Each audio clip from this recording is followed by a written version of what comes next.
10 000 personnes environ hier soir à Nancy pour entendre Valéry Giscard d'Estaing. Des banderoles, des slogans, Giscard à la barre, Giscard président. Et dans cet immense hall de la Foire Exposition de Nancy, beaucoup de jeunes. Le ministre des Finances était accompagné de Michel Poniatowski et de Jean Le Canuet. Il devait évoquer deux des grands thèmes de sa campagne, l'indépendance et la dignité de la France et la majorité nouvelle. Sur l'indépendance de la France, s'adressant plus particulièrement à son jeune auditoire, il lui propose de travailler ensemble à l'Union de l'Europe.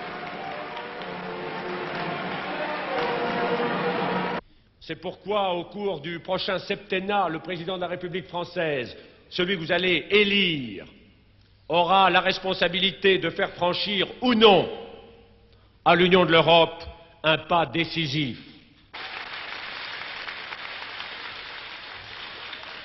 Si je suis attaché à l'indépendance de la France, et je crois pouvoir dire autant que quiconque, si j'y suis attaché, je crois que la mission de notre pays dans le monde moderne, ce n'est pas une mission d'isolement, ce n'est pas de nous retrancher de ce qui existe autour de nous, c'est au contraire d'y participer pour l'organiser et pour le conduire. Et je souhaite que la France contribue largement au cours des prochaines années par ses propositions, par ses initiatives, parce qu'elle sera capable d'inventer et de proposer à l'union nécessaire de l'Europe.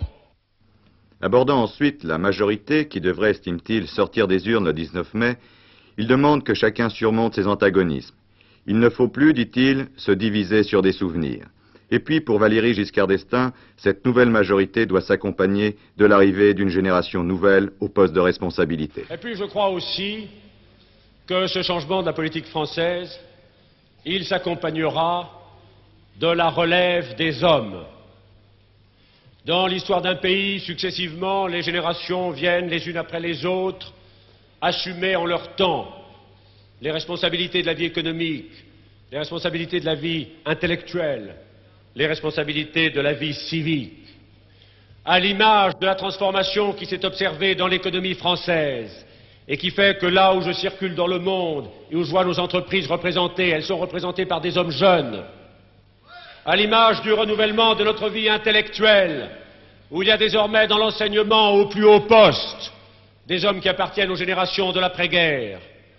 Eh bien, à l'image de cette transformation, il faut que la politique française, elle aussi, se renouvelle et que ceux qui auront à conduire la politique française de demain appartiennent à une nouvelle génération